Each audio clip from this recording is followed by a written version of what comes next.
Yeah. Hey. Hey, and we're actually going live for on time for the first time. Hey. All right, let's get started because we got a lot to cover. A lot to move through.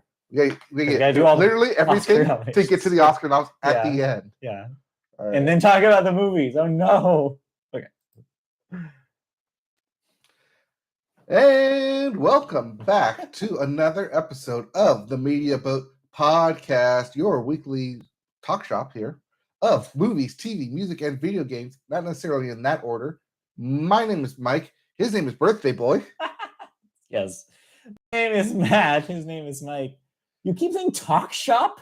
Yeah. Is that a thing? Yeah, people talk shop. Yeah, people talk shop, but there's not a place called the talk shop. Well, maybe not where you live. Anyways, thank you for joining us. This is the Media Boat Podcast. It is March the 11th, 2023. Yeah, you know, some people have birthdays today. It's weird. Happy birthday, Lisa Loeb, and happy birthday, Rupert Murdoch. Ew. Fact. Yeah, I know. Those are my birthday buddies. Like, what are the odds, right? Like, yeah, you win some, you lose some. This is episode 374, and we have a long one, so we're just going to race right through to it. Yeah. This is our Oscar prediction show. So if you want to hear what our Oscar predictions are, there's going to be at the end of the podcast when we get to movies. Yeah. So first, we always do music. And we start the music with the Billboard, and we start the Billboard with the Hot 100. Yes. And ladies and gentlemen, The Weeknd. He's back with the number one, but it's not a new song exactly. No, it's the one with Ariana Grande, Die For You. So Die For You was on a previous album. Ariana Grande was not originally on it. This is a remix featuring her. Mm-hmm. And it shot up to number one as soon as it was released. Yep, and congratulations. I saw him put out the tweet like, hey, we did it again. Yeah, we did it again. So The Weeknd, making old songs new again. At number 2, Flowers by Miley Cyrus. We'll talk about that album a bit later. We will. At 3, Kill Bill by SZA. Mm-hmm. At 4, Boy's a Liar, Part 2 by Pink Panthers and Ice Spice. Yep.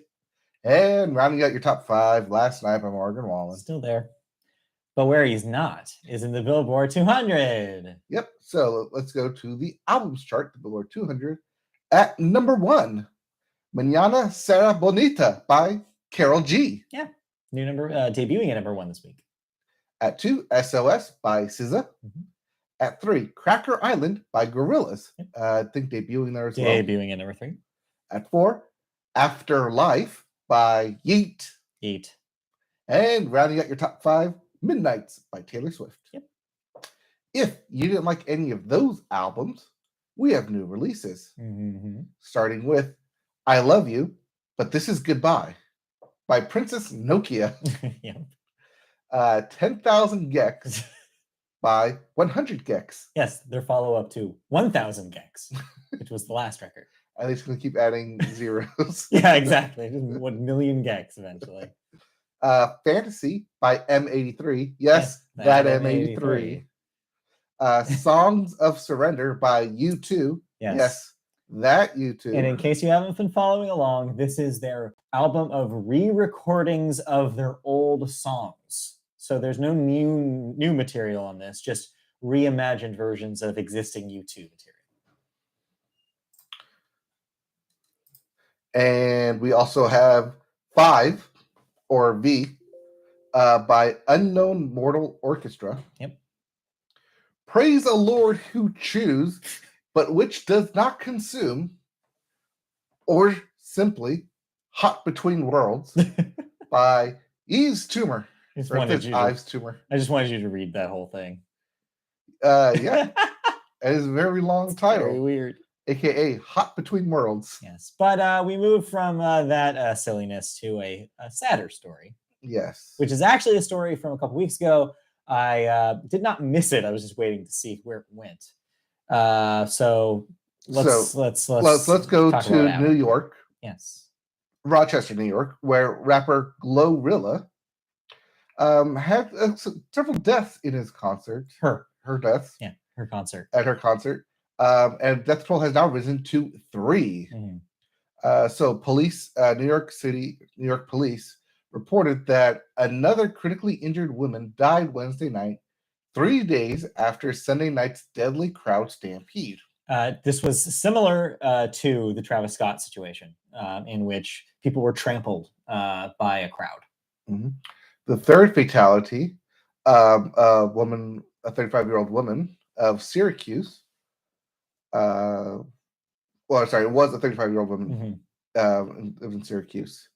Her death followed that of two other women who were caught up in the crush, both of whom died on Monday. Those victims, were a 33-year-old woman from Buffalo and a 35-year-old woman from Rochester. 7 other people had been hospitalized following the melee. Okay, Smash Brothers. Following GloRilla's performance at Rochester's Main Street Armory, but none of those injuries were said to have at the time been life-threatening. Authorities have not provided an update on whether or not any of those concert goers were still hospitalized. Yeah, like I said, the parallels to the Travis Scott thing are a lot. There's fewer people affected, thank God. But yeah, it definitely struck me as similar.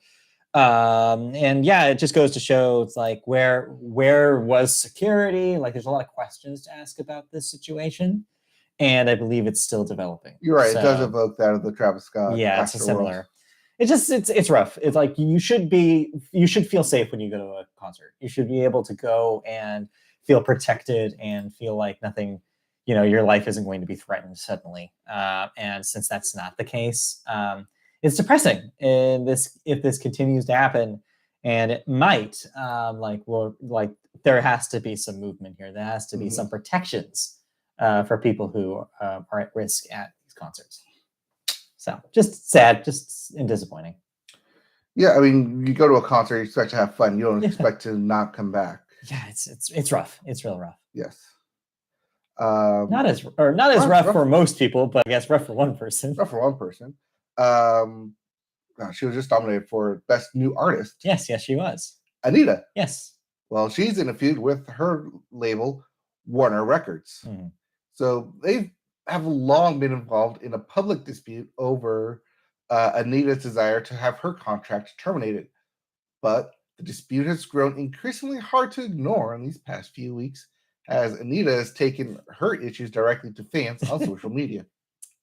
So on March 8th, Anitta uploaded a series of explainers to her Instagram story that started with a repost of the label's use of her image for a post in celebration of International Women's Day. Anitta has been expressing her anger both on Instagram, where she posts in English, and Twitter, where she uses Portuguese.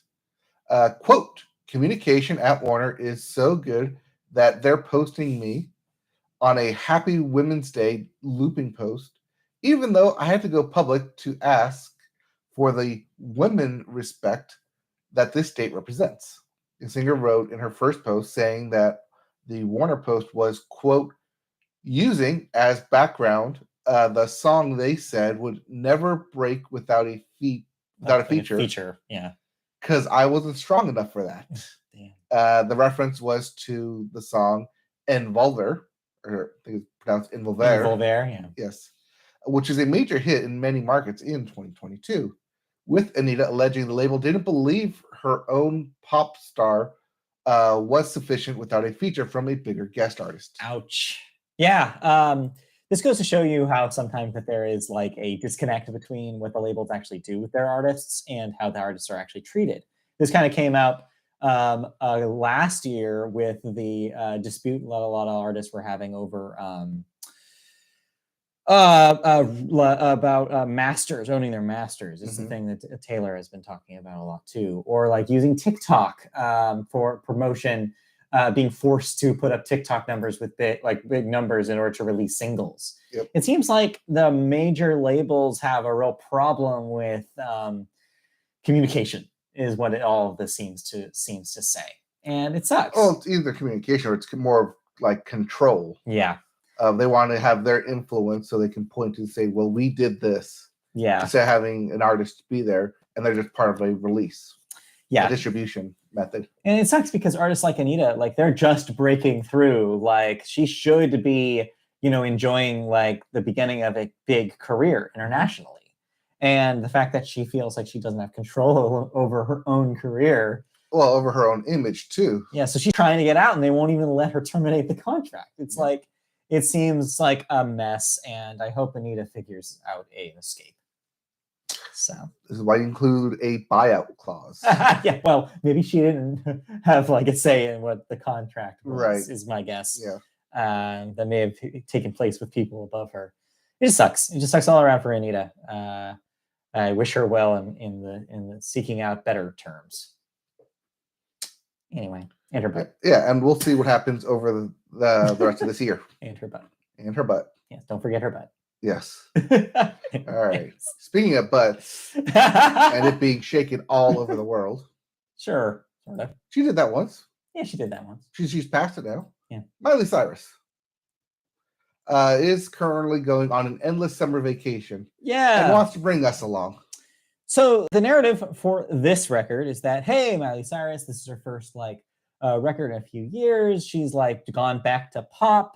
The narrative is that this is her most personal or most control that she's had on a record yet. Mm-hmm. Flowers, the lead single, has been huge for her. It's been her longest reigning #1 hit. It is still, well, not this week, but it was #1 for a very long time. Still in the top 5. And yeah, she's riding on a peak of popularity right now. And congratulations to her.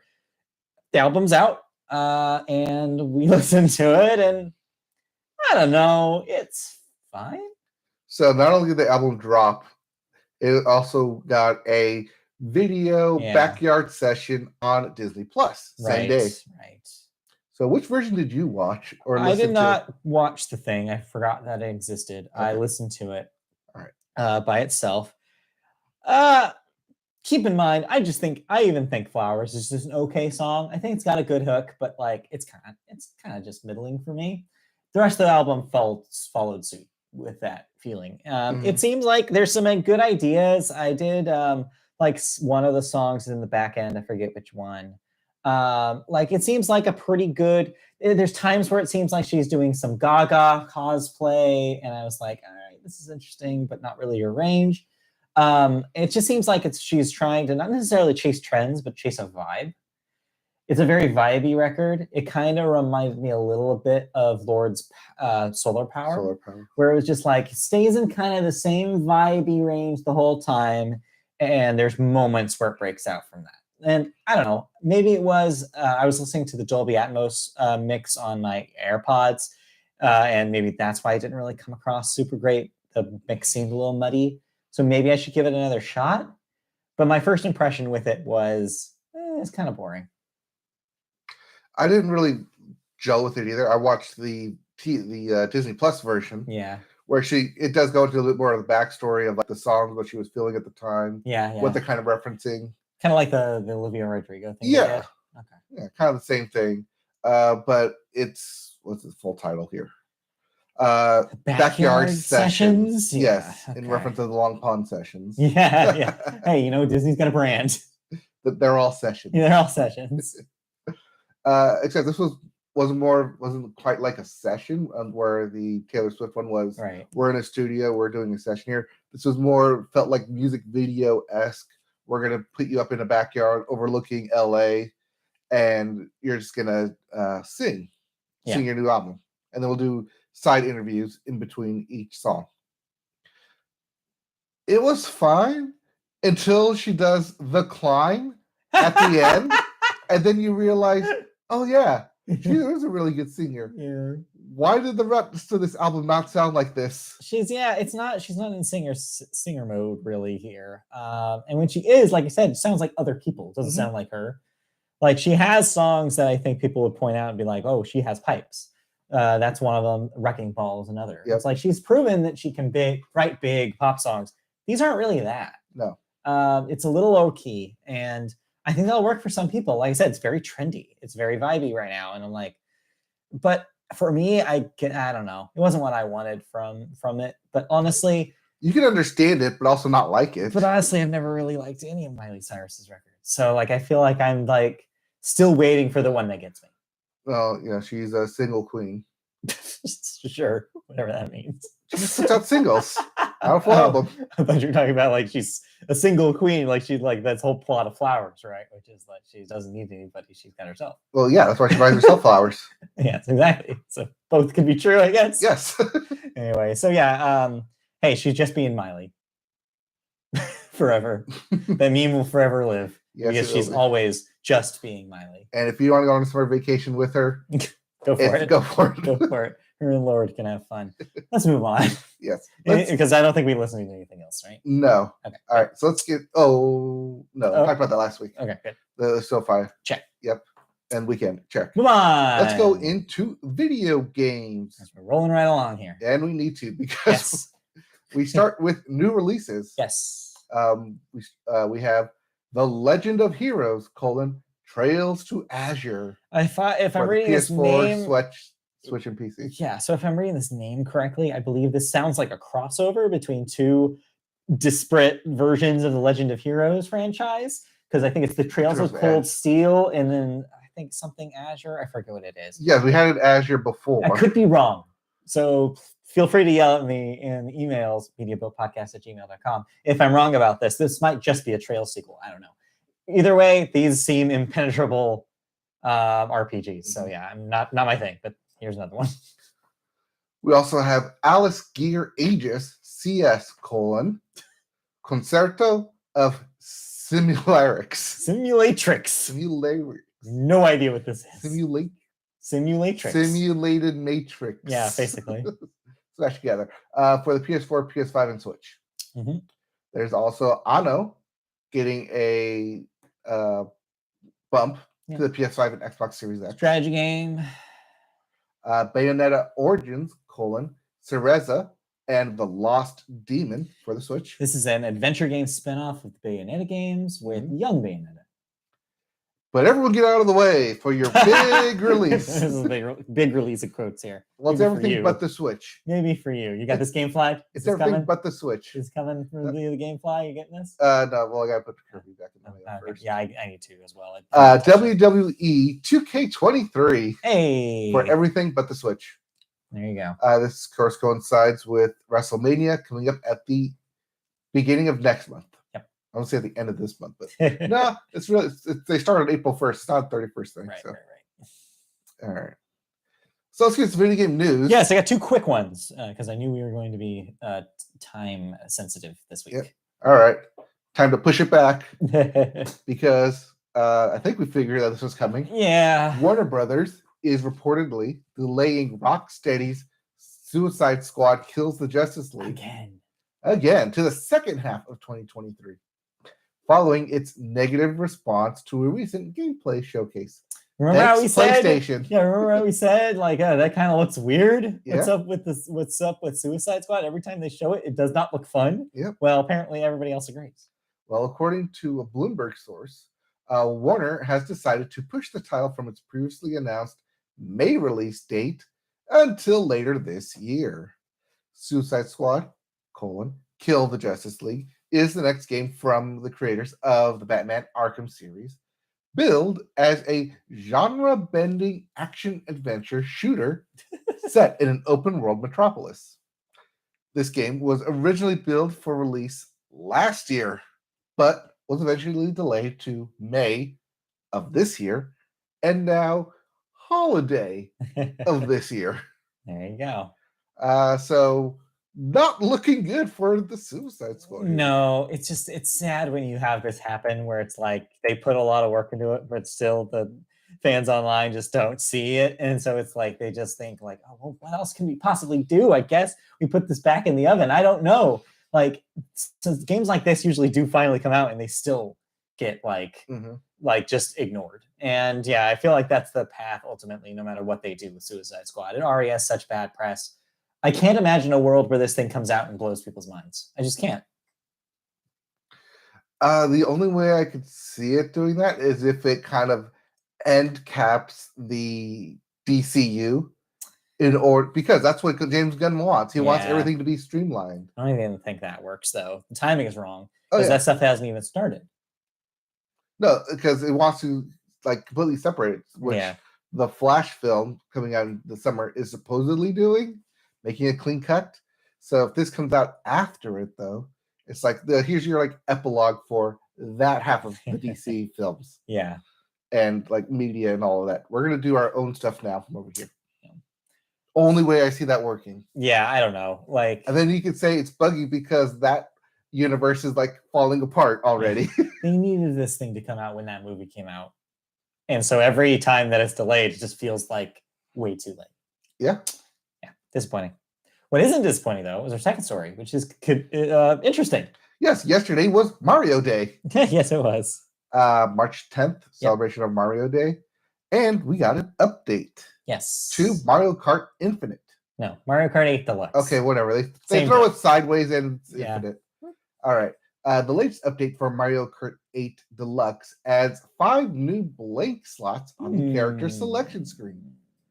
The most notable addition in version 2.3, 0.0, if you want to be technical, which is now available for download, is support for Wave 4 of its booster courses packs for DLC, which adds 8 more courses to the game. Which reminds me, I gotta check those out. Yep.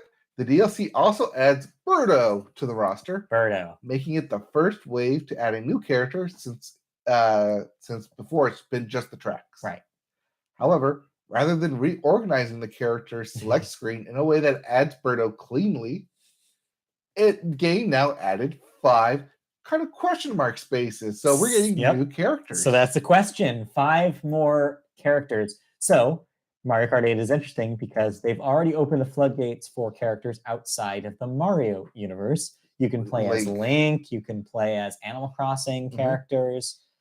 So let's dream draft it. Who are the 5 that you put in Mario Kart? Kart? Pikachu in there then. All right. Okay. Pikachu. All right.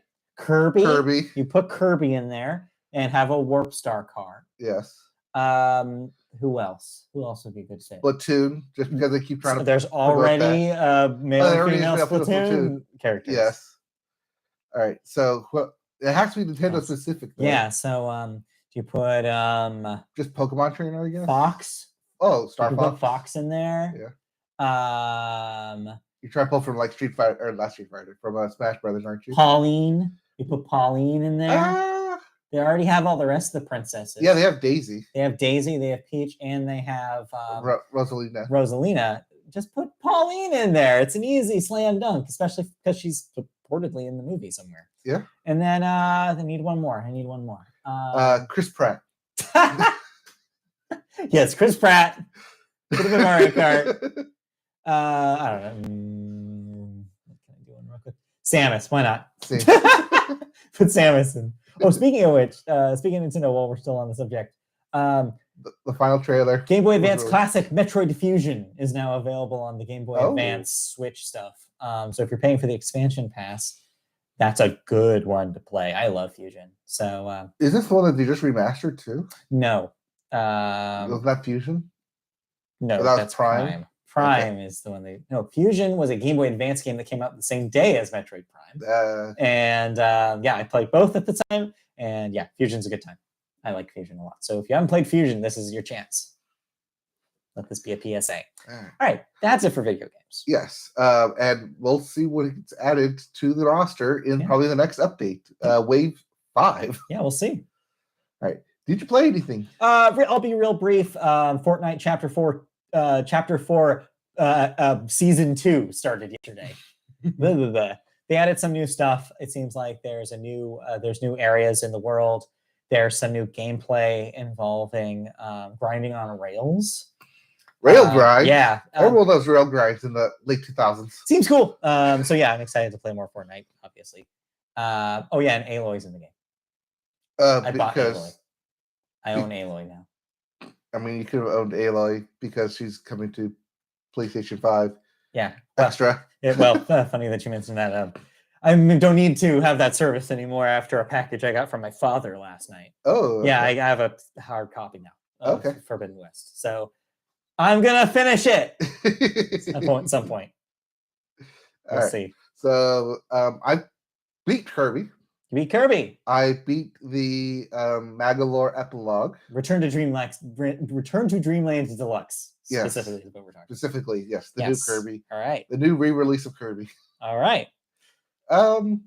wrapped it up. How do you feel in comparison to Forgotten Land? Still weaker? Yeah, it's still weaker. Yeah.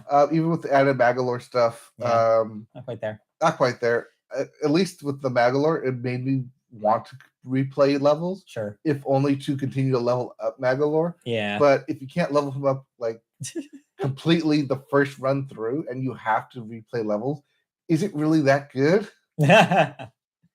No.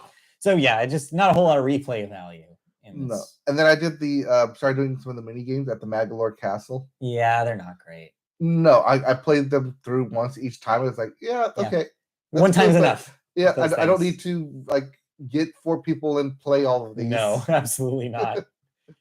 They're all quick games, like 30-second games tops. So yeah, that's a Kirby game. That's a classic Kirby game for you. No wonder I don't like classic Kirby games. It's just different, it's fine. They're fine, inoffensive, but yeah, I don't imagine we're going to see this game pop up on our final lists. No. So yeah, I'm going to probably go ahead and just return it. Same. Yeah. And then I'm almost done with the game that shall not be named. Oh, gross. Let's move on then and talk about something else. Let's move into the second half of the show and talk about television. We start television, of course, with the Sports Corner. And we are zooming through this, but hell, it's going to come to a grinding halt soon. Yeah, it really is. But so to start, I'm going to say something that you don't have on here. The World Baseball Classic has started. Oh, yeah, no, we talked about that last week. But I figured we talk about it now that it's actually begun. All right, now that they're actually playing. Yeah, they're actually playing games. Yes. You can catch some of them on FS1 and 2. Mm-hmm. And MLB Network has some games as well. Yep. So yeah, check those out. Some really good games so far. Otani has been smashing it for Team Japan. Yeah. They took their first 2 games, and he's like 4 of 7 or something ridiculous. He's just like so good. He's on fire. Can't wait for the season. Please don't burn yourself out. Yeah. Please don't burn yourself out. Don't hurt yourself. Like that's the last thing we need. So yeah, good games are happening, and they're all really great. I watched a little bit of South Korea versus Australia. You wouldn't think that would be a good baseball game, but it was. I saw that the spring training Giants beat Team USA. Yes. So it's still some gelling need to be done there. Yeah. It seems like, and also injuries keep occurring. They just had to replace a pitcher with Angels' own Aaron Loop. So Loop's in. Loop. So yeah, we'll see how the rest of the classic goes. But some good games so far. Yep. Anyway, but moving on to hockey, the Boston Bruins are currently on a 10-game win streak, only have 9 losses for the entire season. Are they headed to the Stanley Cup? That is the very likely scenario. I think they're the favorite currently going into the playoffs. There's still about 15 games left. Okay. Reason is, I keep bringing this up for the Boston Bruins, is because with that 9th loss on the season, they are officially no longer in contention for the best record ever. Well, yeah, but still, it's a pretty good record. It is. Well, I mean, anytime you get under 10 losses in a season for any sport, it's pretty good. Pretty good. Impossible in baseball. Oh yeah. And everything else, it's probably like. But even in hockey, the record is at 8 losses. Yeah. So they hit 9 this past week. So yeah, congratulations to the Bruins. Meanwhile, any other hockey updates for us? So far, no one has officially been eliminated in the NHL playoff contention. Okay, well, good. Can't say the same thing about the NBA though. No. So far, the Detroit Pistons, the San Antonio Spurs, and the Houston Rockets have all been eliminated from the NBA playoffs. Officially, due to their records, cannot make it to the playoffs. Flip side, who's hot? Who's hot? Giannis.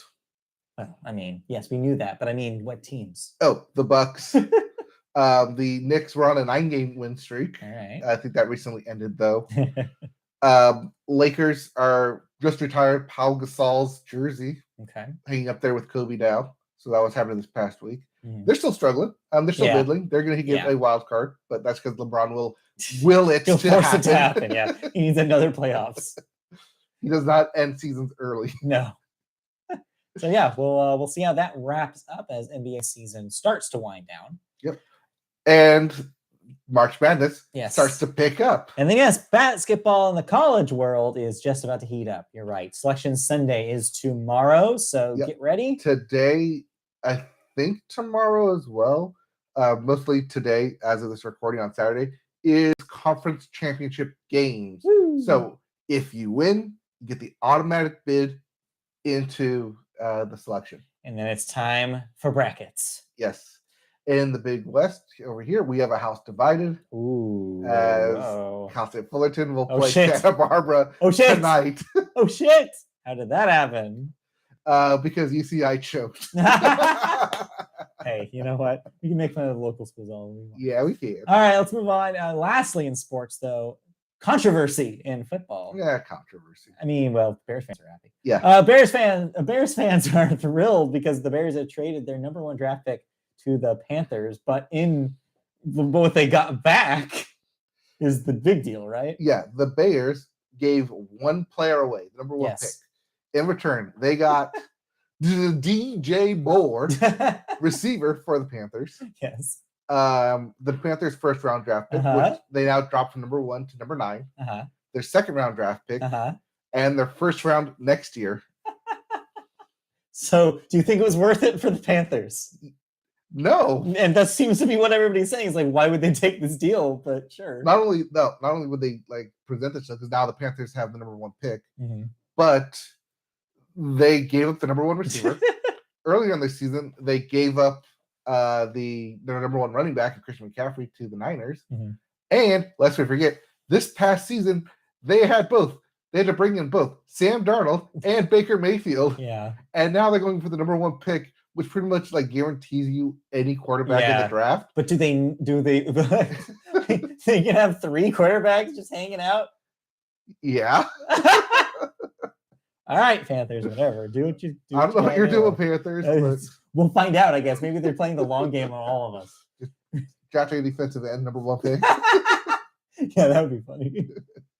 Anyway. They're pulling a draft day on us. Yeah, maybe, yeah. For all we know. Draft day 2. They're going to trade back to the Bears to get the number 1 pick. To get their number 9 pick again. Anyways, anything else in sports that we need to talk about? March Madness. Oh, PGA Championship. Sorry. The players at the PGA are occurring this weekend. This is the infamous Hole 17, which sits on an island. I saw it. It looked wild. Yeah. Every year they play on this course, and just that Hole 17. You just look in that water, I'm sure just like a mountain of balls. Oh, yeah. So many balls underneath. Yes. There's lots of balls underneath. Yeah, so many. So many. How old are we? Leave checks watch 33. Okay. All right, let's move on. Though now we're done with sports. Let's move into television news.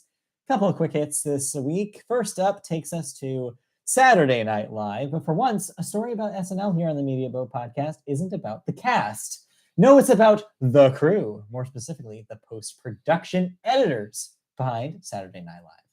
They are ready to strike and have set a deadline of April 1st. Barring an agreement with producer NBC Universal, the 12 to 20 editing crew members have announced that they intend to halt work and disrupt the show should bargaining sessions in their bid for pay inequities and health benefits continue to stall. The deadline comes after the group, which successfully organized with the Motion Picture Editors Guild as a part of IATSE Local 700, voiced aims to negotiate a contract in October. As previously reported, bargaining sessions have since taken place, but sticking points remain, notably around the issue of health benefits. And yes, just like last week with the BBC stuff, dude, people need health benefits to live. I don't know if you know this, but like here in the US, if you are not insured, you're shit out of luck. And if you work on a show as big as SNL, it's ridiculous that you don't have the health benefits that could actually benefit you. Well, especially since they also worked during COVID. Right. It's absolutely batshit insane to me. They need this. I have 100% support them striking over this. And speaking of the BBC stuff, it seems like that's going to go through. Yep. It seems like they're going to hit that first strike day. So look forward to that. That is next week, right? Yeah, I think so. The 15th. Because, yeah, and you have already some Wednesday. Prominent radio hosts at BBC standing in solidarity. Yep. I saw a couple of tweets of hosts that are saying, hey, like, I love doing this show, but it's not worth it if I know what it's supporting. So I'm going to strike along with my coworkers. I was like, hell yeah. It's great. Yeah, almost like they should do the same thing with Live Golf. Oh, yeah, maybe so. Yeah, show them what for. But yeah, no, this is good news. Good This is news. also why you get union representation. Yeah. Together, strike in solidarity. Yeah. And let's be honest, lately, the best stuff on SNL is the pre-taped shit, the shorts. Yep. You know, ever since Lonely Island, digital shorts have been great for them. And to lose the people who do that editing work is so big of a loss. And so anytime that they're striking and not available to work, they're going to suffer for it. And they're going to realize how valuable these people are. Mhm. So yeah, support that for sure. Let's move on to our second story here, which takes us to Television City, which of course is the Los Angeles studio complex where The Price is Right has been taped since 1972. Well, but except no longer. Yeah, the daytime staple will be relocating to Haven Studios, a new facility in nearby Glendale, in which Fremantle is an investor with a long-term lease. Fremantle is also the leading producer on The Price is Right. And several other shows. Yes. You've seen their logo a lot, I'm sure.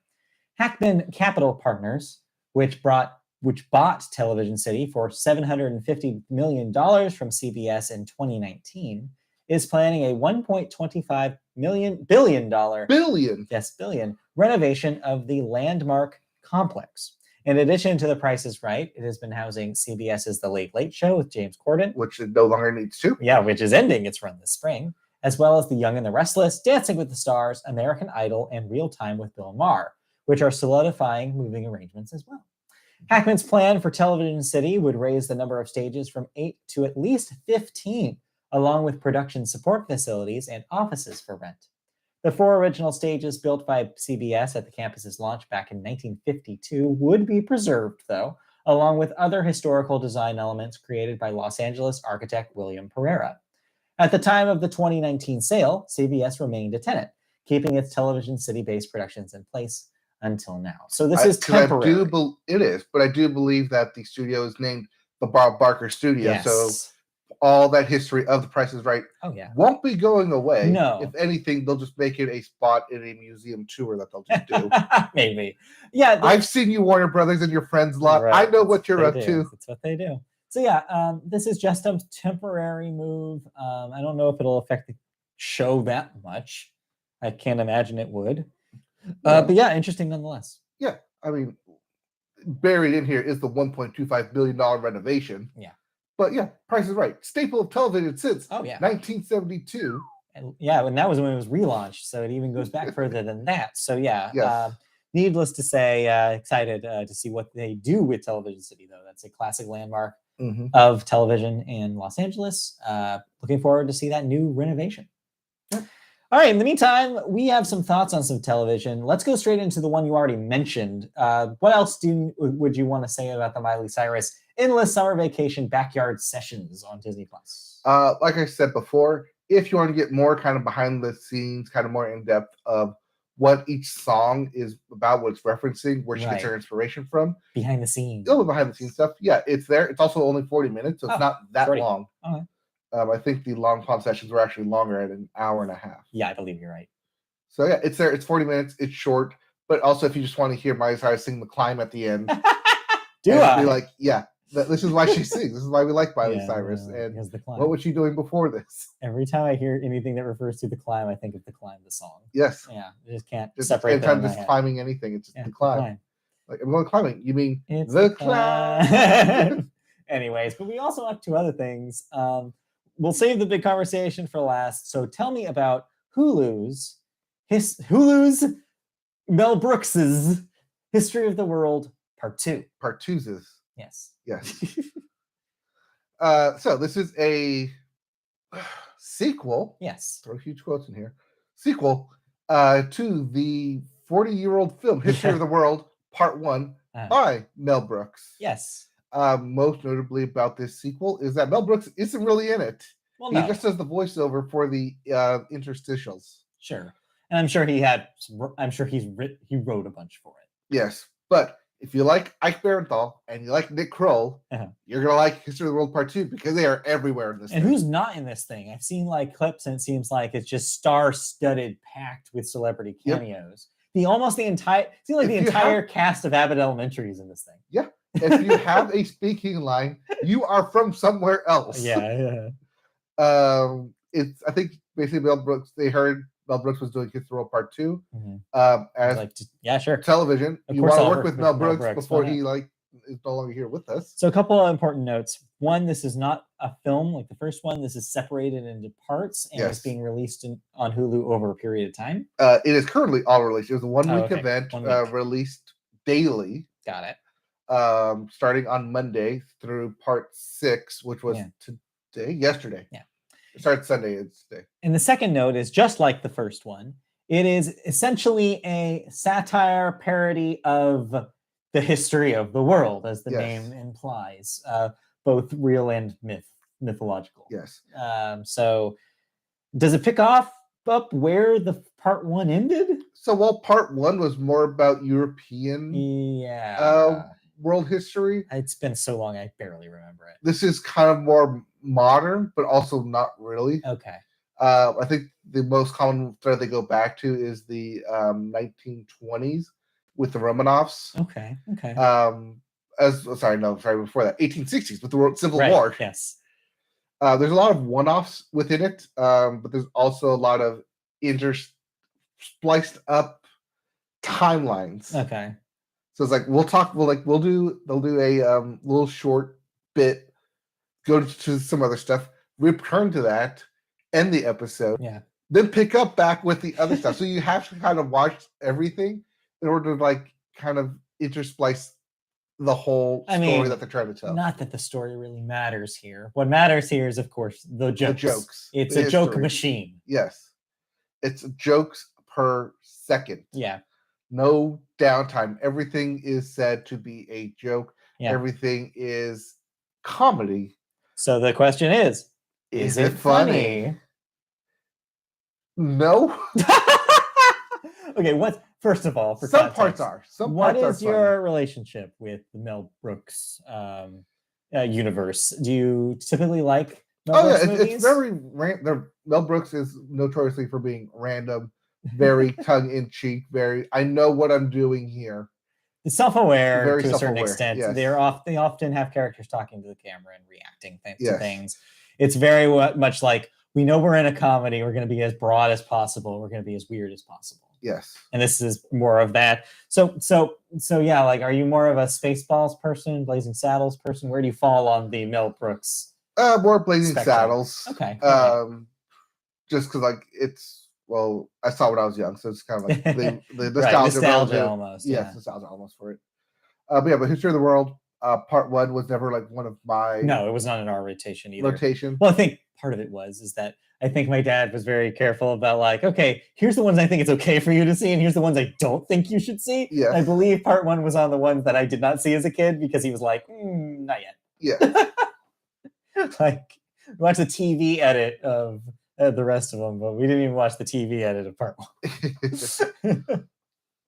So with History of the World part 2, it has a bit of a baggage to it. Okay. In that, I said this to you off podcast, that we've had something very similar to this come out already, which is Drunk History. I mean, okay, to be fair, I get where you're coming from that, but obviously part 1 did it first. Yes. And I think what Drunk History is a little bit different because you have the juxtaposition of the modern day characters that are telling the stories. Yes, and they're telling it in a very drunk setting. Right. And so they're manipulating the story. Not only they're manipulating the story, but they're also saying what the characters are saying. Which I feel like is a little different than this. This is more no, this is what happened. We're just going to make it funny.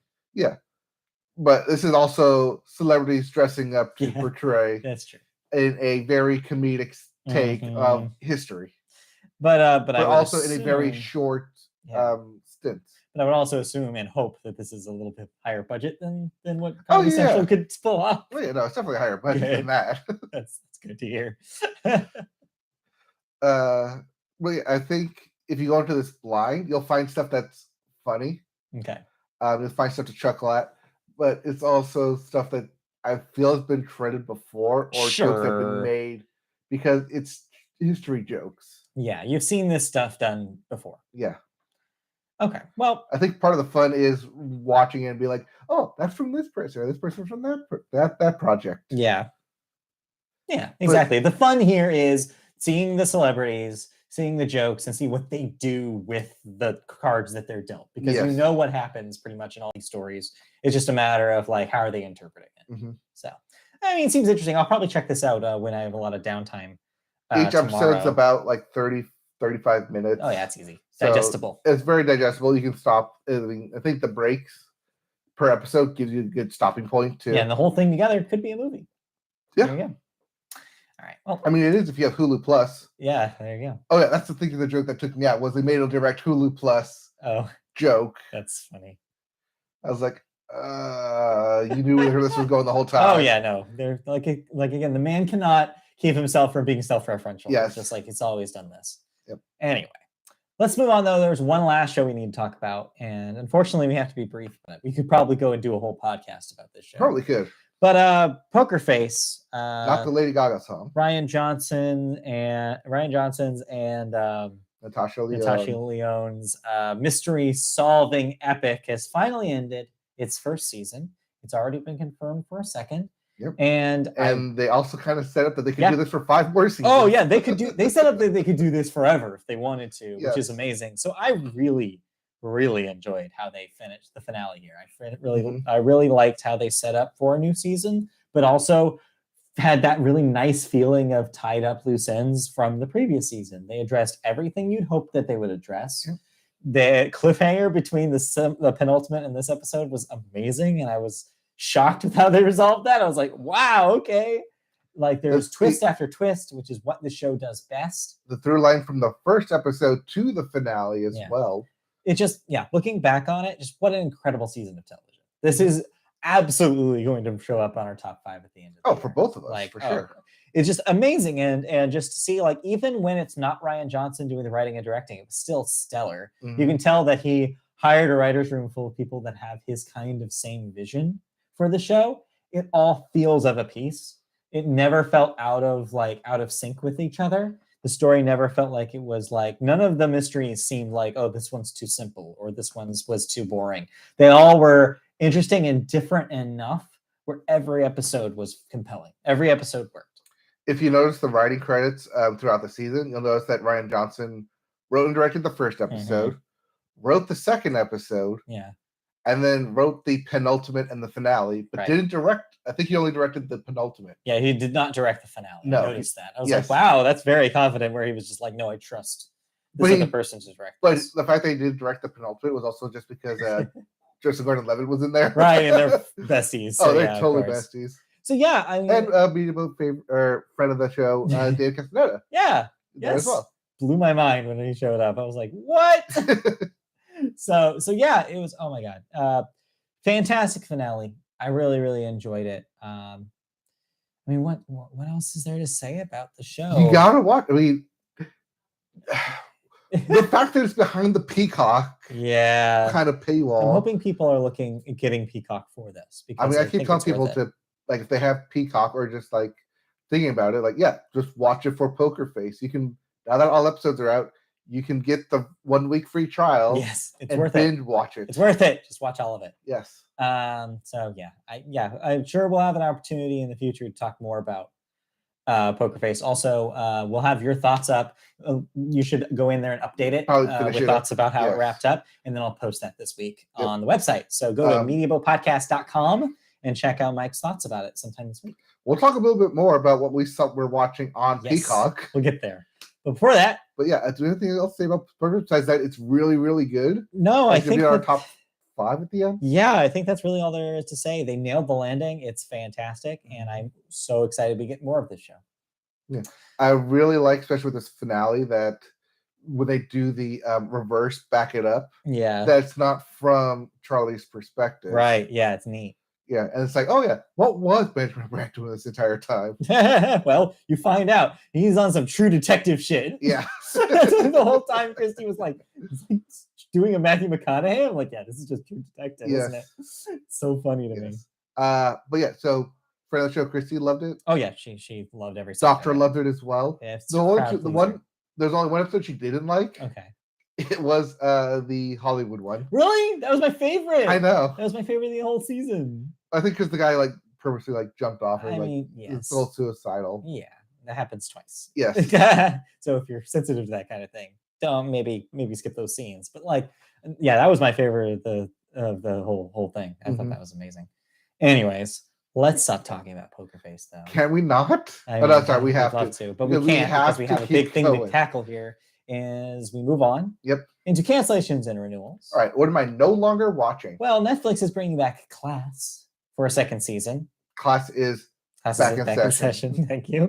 Netflix is also bringing back Breakpoint for a second season and Full Swing for a second season. Those are that's both their tennis and golf documentaries. They're back. They will be back for a second season. We will get more tennis behind the scenes and golf behind the scenes. And there you go. HBO has confirmed that the 4th season of Barry will be its final season. That's not HBO confirming it. That is The Bill creators, Hader right? Yeah, well, yeah. confirming it. So you heard it from the source there. Shrinking on Apple TV Plus will get a second season. That will be wrapping up in 2 weeks, I think. Yeah, 2 weeks. Because then after that, Ted Lasso starts back up. Yep.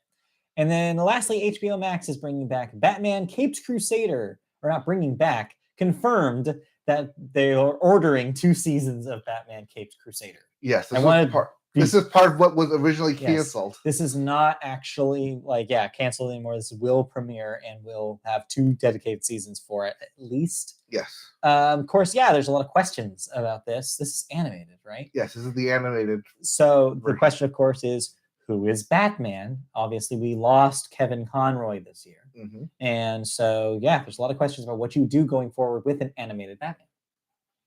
I mean, we've had several Batman on screen that I'm sure would lend their voice to in animated role. Just put them in a booth for a couple days. There's a roster of Batmen. Yes. We'll have to see. Batman fans, I'm sure, are excited to see another interpretation. What's Robert Pattinson doing? What's Robert Pattinson doing? I'm always asking this. Yep. Let's move on to the weekend box office numbers.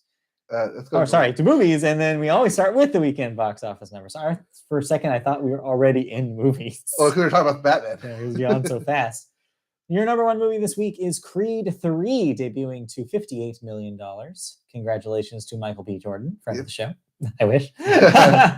Number 2, Ant-Man and the Wasp: Quantumania, still hanging on with $12 million this week. That's at 187. Number 3, Cocaine Bear. Can't get enough of that cocaine. $11 million again this week.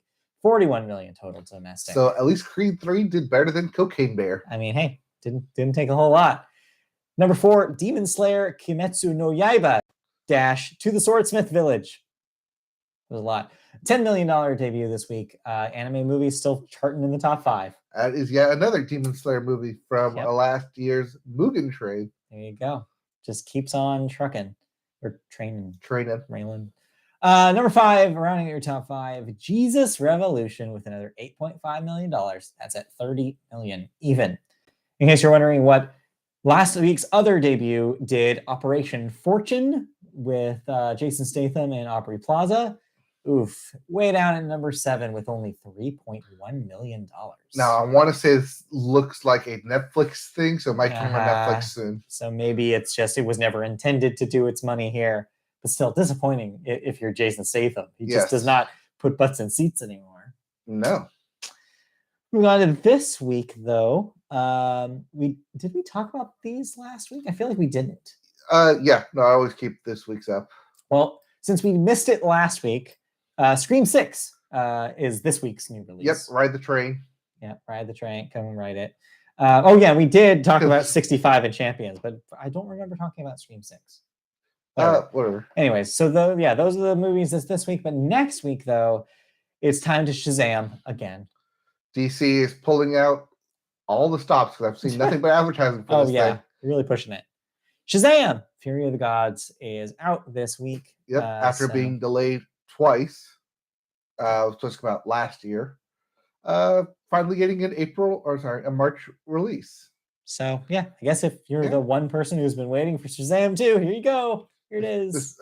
Just keep a note that this is technically not going to be part of the DC movie going forward. It's is and it isn't, right? Like If kind it does of, well, it will be. right. If it doesn't do well, they will can it. So So the fate we'll is in see. your hands. Yes, you listening to this right now yes can decide whether specifically. Shazam continues on or not.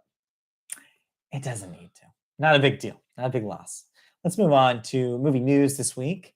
Before we get to our Academy Awards predictions, which we will get to in a moment, we have a story about one of our favorites at Media Boat Podcast, A24. Now, the reason we're talking about this is because probably the Best Picture winner it's going to come from A24. It seems like it. Well, they're already ready for their 3 films for their summer this year.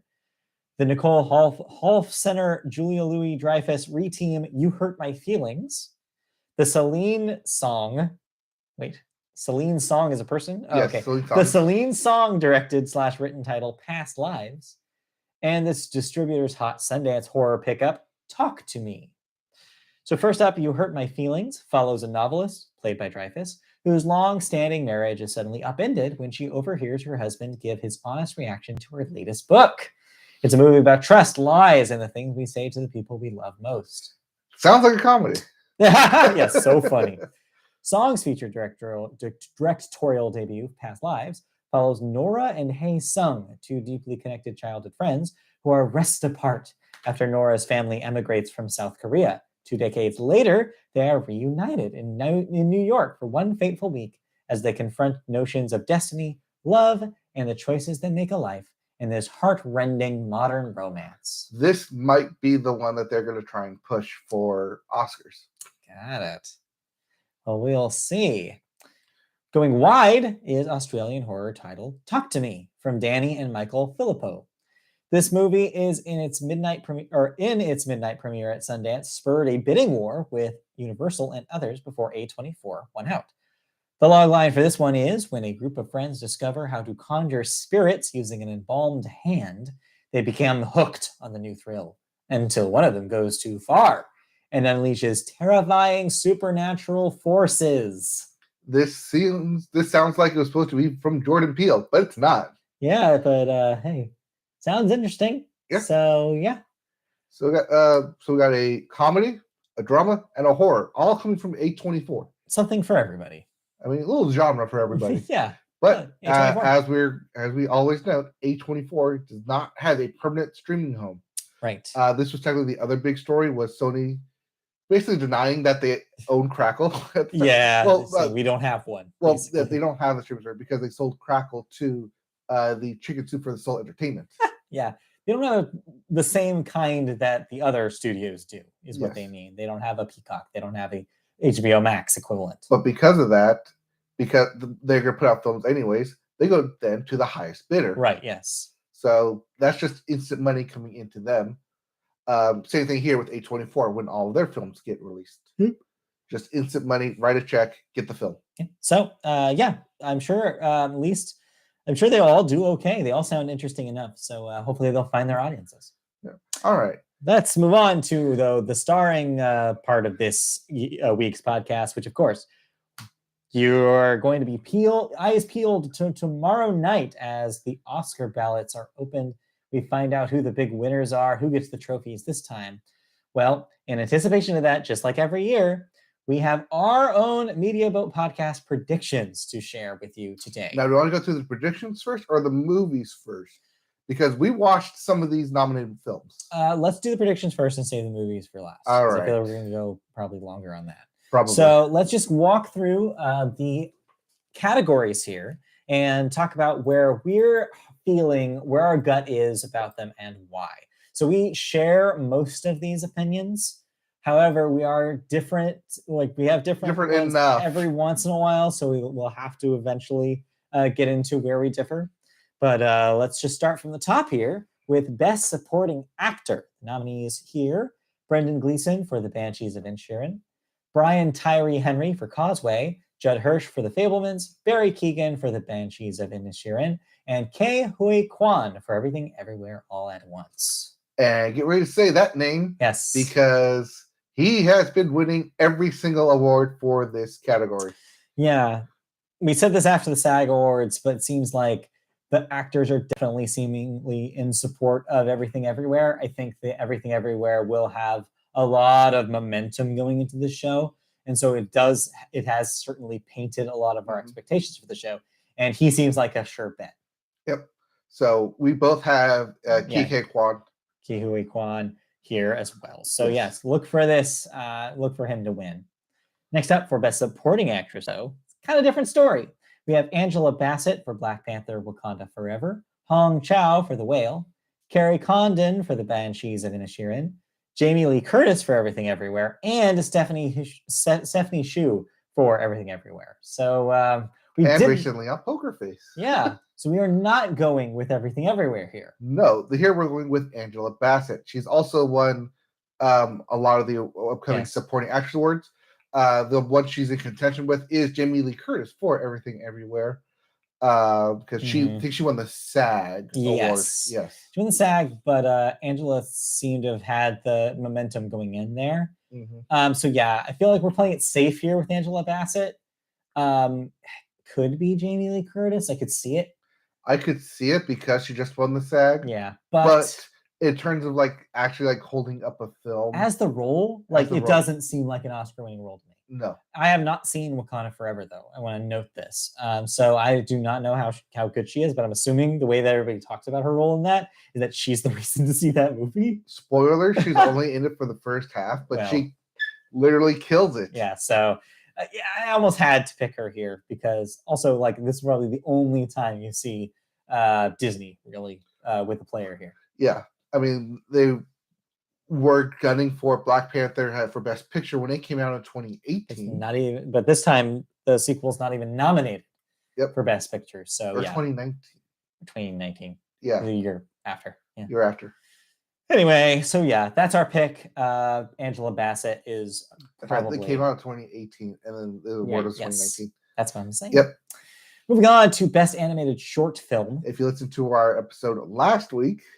Oh, I forgot to add this. I also watched one of these that I can talk about. I guess it's the same one because it's on Apple. Yep.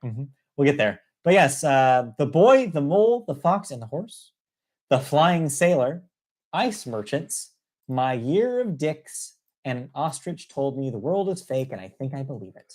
I'm sorry, but there's only one World of Dicks here. And it is not this film. It is Everywhere, Everything Everywhere. So there's a World of Dicks. There's a Year of Dicks. There's also the Cloud of Dicks that was on Poker Face this year. Yes, there was. It's a big year for Dicks. But no, Year of Dicks is not going to win. It's going to be the Boy, the Mole, the Fox, and the Horse on Apple TV. That's going to be the one. We both have this as our lock. Yes. I watched it. I'll talk about it later. Yeah, I watched it too. I forgot to put it. We both forgot to put it. That really says a lot about it. We'll get there. Well, it's an animated short because I wasn't intending to watch it. I just happened to see it on Apple when I went to go watch Shrinking. I think it wins on sheer animation alone. It is an incredible thing to look at. It's again, I'll talk about it a little bit later. But man, it looks like nothing else. It looks amazing. And yeah, I think it's the eye-catching nature of it handily wins this category. Next up, Best Costume Design, always a weird one. We have Mary Zofris for Babylon, Ruth Carter for Black Panther Wakanda Forever, Catherine Martin for Elvis, Shirley Kurata for Everything Everywhere, and Jeremy Beavan for Mrs. Harris Goes to Paris. Beyond Mrs. Harris Goes to Paris being fun to say, we both have Elvis here. I mean, you have all the different costume designs for Elvis.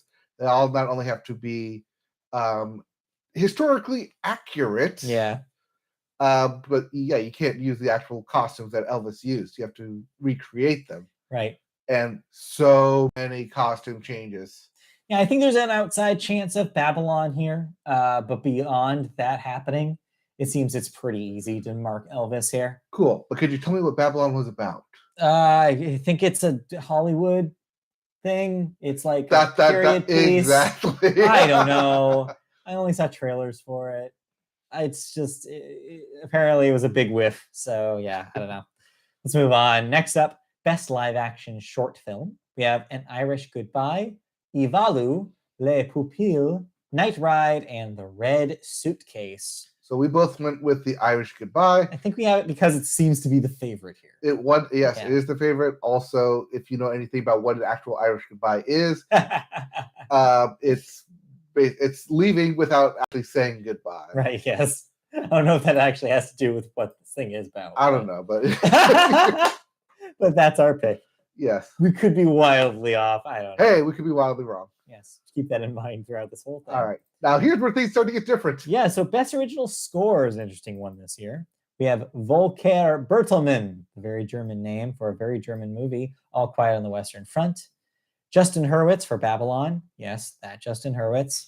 Carter Burwell for The Banshees of Inisherin. Sun Lux for Everything Everywhere All at Once.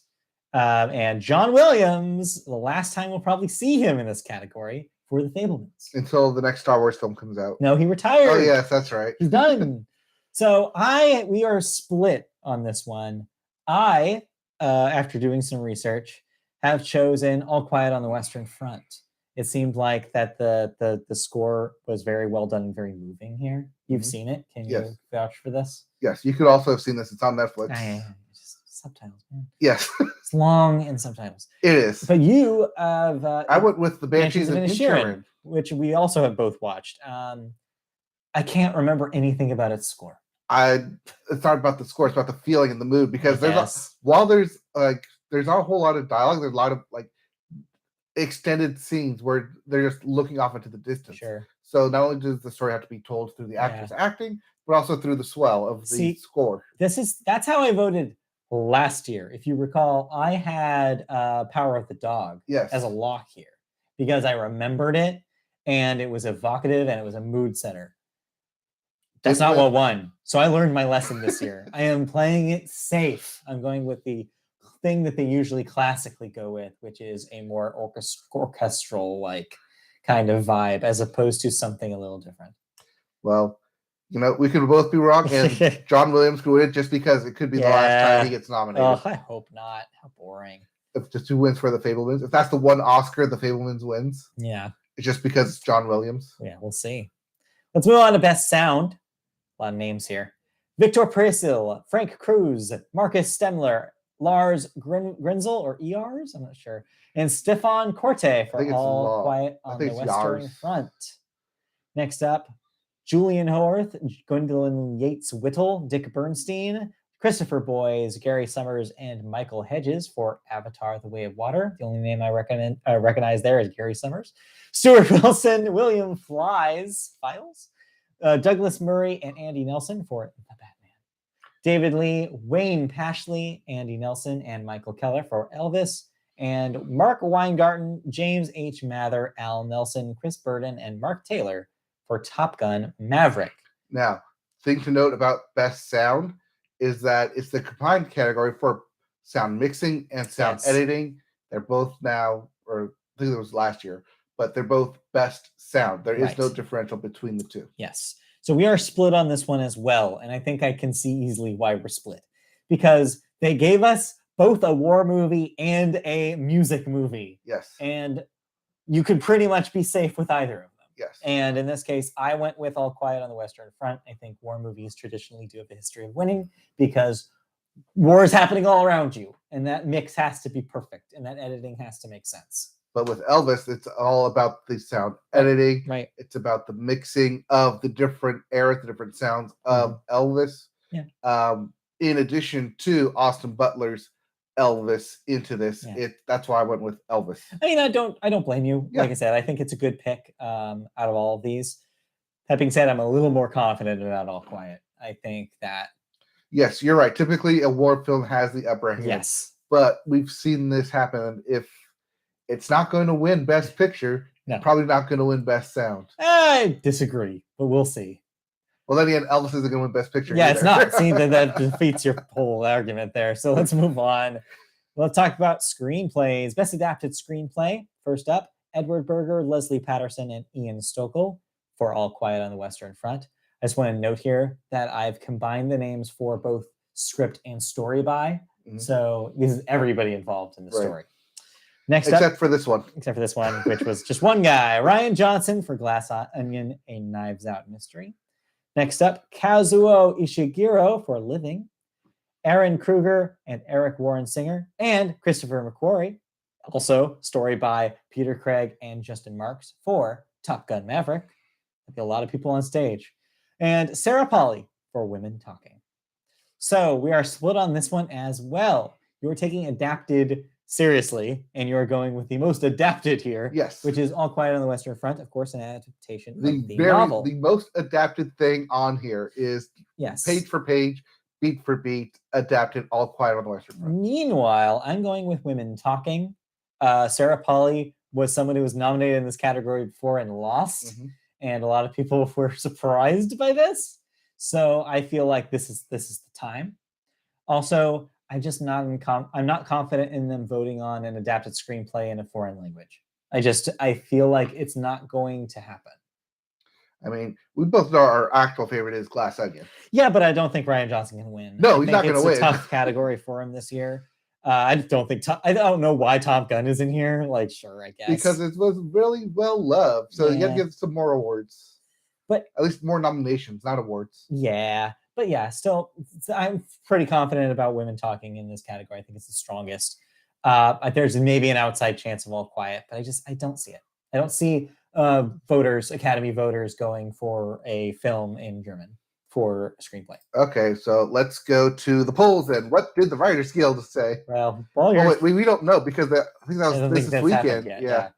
Well, in the meantime, that was yesterday, right? I don't know. That was March 5th. Okay, so it has happened. Well, while you're looking at that, let's talk about original. That's right. It was Everything Everywhere for original. Original. We're talking about adapted. Adapted was Women Talking. Boom. See?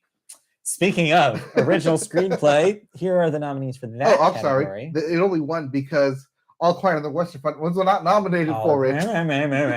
Well, that even makes it even less likely to win, right? Not even nominated. No, I didn't go up against it. So yeah, there you go. Let's move on to original screenplay now, finally. Martin McDonough for Banshees of Inisherin, Daniel Kwan and Daniel Shiner, aka the Daniels, for Everything Everywhere All at Once, or is it just Daniels? Right? There's no the, right? No, it's just Daniels. Yeah.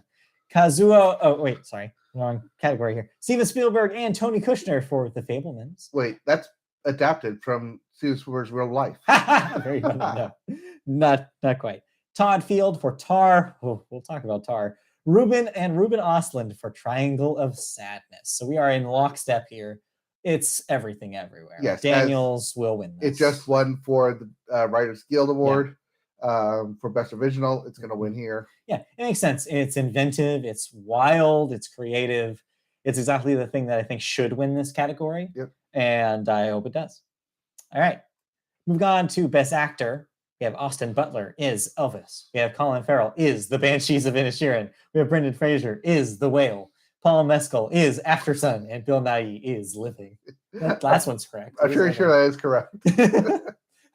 We're split on this one, but I feel like not by much. I 100% understand your pick. I'm going with Austin Butler for Elvis. He had the momentum going into this. Mm-hmm. I believe the one big award he did was the BAFTAs. He won the BAFTA. But everything else has gone to Colin Farrell or Brendan Fraser. Yeah, which is why I couldn't deal with Austin Butler. I get it, but the Academy has a habit of voting for a big play for here, a historical figure, and also playing historical figures. Yes. So I don't think that they'll actually award the best actor here. I think they'll award Austin Butler. And hey, there's precedent for this because Rami Malek won for a music biopic. Yes, and that's why I'm saying they won't do it again because Rami Malek just won for a biopic. Otherwise, and then becomes a pattern of if you play a biopic, you're going to win. I don't know. And then everyone can go in uproar of Rocket Man not being winning because yeah. Well, I still think that he has a chance, but I understand Colin Farrell here. He's very good at that movie. Yes, he literally drives that movie because we follow him through the whole thing. Yeah, and just the way he contorts his face in that entire thing and his eyebrows, just like there's so much acting happening just up here. Yes. In that movie, that a lot of close shots. I can absolutely understand it. However, a little more confident about Austin Butler. He, there's all that press about how he became Elvis and he couldn't drop the accent for so long. And that just enveloped him. It's the press, though. Academy voters eat that shit up. I know. They're going to love it. It's why Daniel Day-Lewis won every time. It's because Oh, People we'll love get to method, and they don't understand what method is. we'll get to the Woman of Daniel Day-Lewis in a bit here. Anyway, let's talk about Best Actress in the lead Okay, role. but anyways, if you were voting for Yes. Austin Butler, Yes. would it be Brendan Fraser probably? Yeah, but I don't think the momentum lasted for him. I think that's Well, kind of that's where I'm at right now. Where if Yeah. it wasn't Colin Farrell, it'd probably be Brendan Fraser. It'd probably be Brendan Fraser. And I don't think Best Actor is ranked voting. No, it's not. It's not. Only Best Picture is ranked voting. Only Best Picture. So yeah, no, I think it's Austin Butler. I'm still gonna stand by that. Yep. Moving on, Best Actress. We got Cate Blanchett for Tar, Ana de Armas for Blonde, Andrea Riseborough, I never know how to pronounce her last name, to Leslie, Michelle Williams, The Fabelmans, and Michelle Yeoh for Everything Everywhere.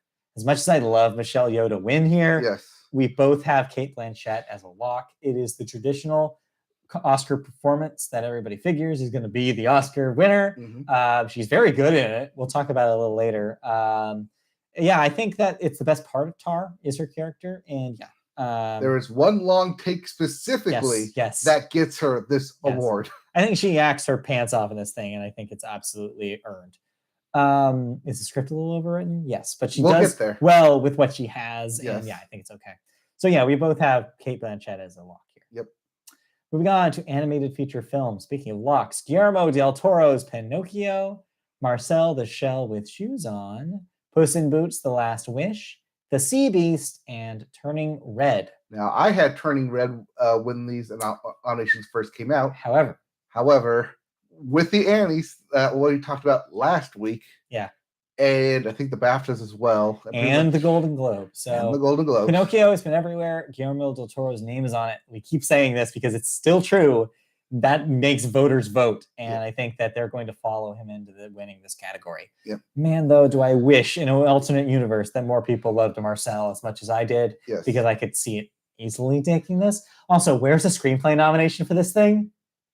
Seems like just take Top Gun out, put that here, because it technically would have to be adapted. Yes, it would have to be adapted. So yeah, but still, man, I wish, but not going to happen. Also, you wish. Now having seen Puss in Boots, maybe, but outside chance. There's no way it can win against Pinocchio. We'll talk about both Guillermo del Toro's Pinocchio and Puss in Boots: Last Wish in a moment. But first, let's get through the rest of these. Best cinematography. Yep, these are the 5 big awards here. Yeah, 6? There's more. Oh yeah. We're not quite done. We're not quite done. Best cinematography: James Friend for All Quiet on the Western Front, Darius Khondji for Bardo: False Chronicle of a Handful of Truths, Mandy Walker for Elvis, Roger Deakins, the Duke, for Empire of Light, and Florian Hofmeister for Tar. Roger Deakins, you already got your award. Yeah, sorry. I would love to have the Deke here, but no. It's going to be All Quiet. Roger Deakins will win next year when Dune Part 2 comes out. That's probably. No, but James Friend, from all what I can tell, the thing about All Quiet is how it's shot. Oh, yeah. And it just seems like it's a really beautifully shot film. There's a good combination between handheld and still, and just the way it's shot, using wide angles, zooms. Makes sense. Following characters. It's beautifully. It's why it's kind of also why I keep voting it for the best adapted screenplay. Even though I know the writing is different from the actual film. Right. It's different. But yeah, I think if it's going to win anything tonight or tomorrow night, I think it will win best cinematography easily. As well as best international. Yeah, we'll get there. Next up, best documentary feature. Yes. We have All That Breathes, All the Beauty and the Bloodshed, Fire of Love, A House Made of Splinters, and Navalny. You mean Naval New York? No. We both have Navalny as a lock here. And I didn't even realize what this was about until I was watching Jeopardy this week. Yep. And one of the answers was this dude. And I was like, oh, that must be what the documentary is about. And I literally said that to Christy, and she was like, oh, yeah. So, yeah, I had no idea what it was, but I voted for it since it seemed like it was the favorite. It's also the most relevant thing. Yeah. So, yeah, we have that pretty much as a lock. But who knows? Documentary is one of those weird ones. Yes. Documentary and short subject. Yes. Sorry, documentary short subject, which we're on right now. Those are your make or break weird stuff. Ones, yeah. Speaking of, best documentary short subject this year includes The Elephant Whisperers, Haul Out, How Do You Measure a Year? I believe it's 500 25,600 minutes. The Martha Mitchell Effect and A Stranger at the Gate. We are split on this one. I have The Elephant Whisperers, and it's not just because the octopus teacher one and everybody thinks nature documentaries are the new hotness. That's not why. It's because it's the only one that I felt like people are actually talking about. Like I watched a TikTok where some guy had made a PowerPoint presentation trying to convince his girlfriend to watch The Elephant Whisperers with him. So yeah, it seems like people really love it. It seems cute, and like I'm like, yes, put me all down on The Elephant Whisperers. You, in the meantime, I'm going straight up just by the name of how do you measure a year? Yes, just straight up by the name alone. Yeah. Like I said, this is very shot in the dark for me. Mm-hmm. Zero research whatsoever. Sure, fair enough. But also the only one that I had any reference to besides Elephant Whisperers, because hey, elephants. What's not to like? Let's move on to editing, film editing to be specific. We have Mikkel E.G. Nielsen for The Banshees of Inisherin, Matt Vila and Jonathan Redmond for Elvis, Paul Rogers for Everything Everywhere All at Once, Monica Willis for Tar, and Eddie Hamilton for Top Gun Maverick. Now that I read these, I'm not so confident. There might be an outside chance that something as action-y as Top Gun might have a chance here. There's also something like Elvis having an offshoot chance here. But I still feel pretty good. The editing is so important in Everything Everywhere for all of it to make sense, for all of it to really feel not just disparate parts. So much of that movie, for it to work, relies on it being edited well. And it is edited well. For once, I think a movie that is edited well should win this category. Talking about you, Bohemian Rhapsody.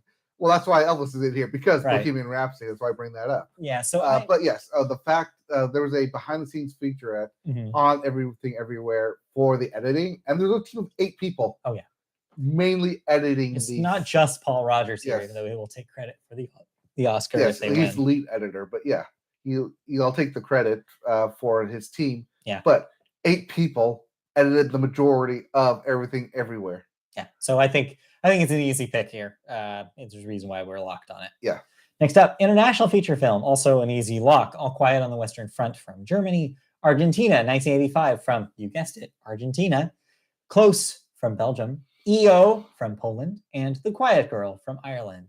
So despite hearing that apparently EO is wild and is really well made, and you feel so damn bad for that donkey, we are locked on All Quiet because, of course, it is also the one that is nominated for Best Picture. Nominated for Best Picture, which means it probably has to win. There's no way around it. Yes. So yeah, it's the Parasite effect. It's the Roma effect. Yeah, it's good.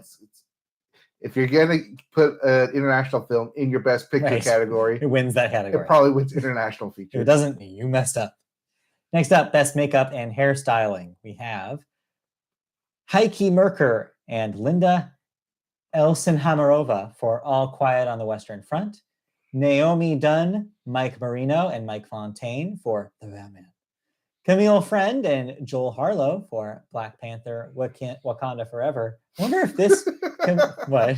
Wakanda Forever. So I was thinking about Camille Friend. Is she related to the friend who was the something on All Quiet? There's like another guy with the last name Friend earlier on this list. Okay. We don't have time. We don't have time. But yeah, so all sorts of friends happening. Yes. We have Mark Coulier and Jason Baird and Aldo Signoretti for Elvis, and Adrienne Moreau, Judy Chin, and Anne-Marie Bradley for The Whale. So we are split on this as well. Yep, this is makeup and hairstyling. I played it safe this time and went with Elvis because of the same reasons why we went with it for the other one. Costume, because it's a very specific look that they have to make for all of this because of it's being a very specific period piece, and it has to be showy and has to be in your face and it has to be easy to understand that is Elvis Presley. Yes, but speaking of being a period piece and being very showy, All Quiet on the Western Front being a war film, you have to do a lot of makeup and hairstyling when things explode. You're not wrong. Those soldiers have to be real grimy. Yes. And get that grime right. Yeah, make sure it looks just enough dirt and mud so you know they're in the trench, but not so much that they blend into the trench. Right. I get it that it's a tough art. But Yeah. I think the voters are going to go for the more obvious version here, which I is think All Quiet in the Elvis. Western Front. No. Oh. I think there's an outside chance for The Whale. I think Brendan Fraser's look in that thing is key to the story. Outside chance. Outside chance, but still in the play, still in the realm. Yes. All right, let's move on to best original songs. This is the one I'm least confident about anymore because I feel like the vibe of this changed overnight in the last couple of days. Yeah. And I'm freaking out. Okay. So first up, Applause from Tell It Like a Woman, music and lyrics by Diane Warren. Hold My Hand from Top Gun Maverick, music and lyrics by Lady Gaga and Blood Pop. Lift Me Up from Black Panther Wakanda Forever, music by Thames, Rihanna, and Ryan Coogler, and Ludwig Göransson, and lyrics by Thames and Ryan Coogler. Natu, I think you're biased here. From RRR, music by M.M. Keeravani, lyrics by Chandra Bose. Could be completely botching the pronunciation of that, so I'm sorry about that. And then This Is a Life from Everything Everywhere All at Once, music by Ryan Lott, David Byrne, and Mitski, lyrics by Ryan Lott and David Byrne. As much as I would love Mitski to fill out an O on her EGOT card, just to get that rolling, not going to happen. Sorry, Mitski. I do not think that the Everything Everywhere song will win. We are split, however, with what we do think will win. Yes, you went with the Lady Gaga song, Hold My Hand. I am absolutely team Hold My Hand. I think it's the one that all the voters have heard. Mm-hmm. I think it's the one they're going to be familiar with. Lady Gaga has won in this category before. Yes. And I think that to me, it's the sure bet. You do not agree. I went with Not To. I think fewer people have seen RRR. Yes. And so I don't think a lot of voters will know that it's just pure joy. It is. It is. I've seen the clip.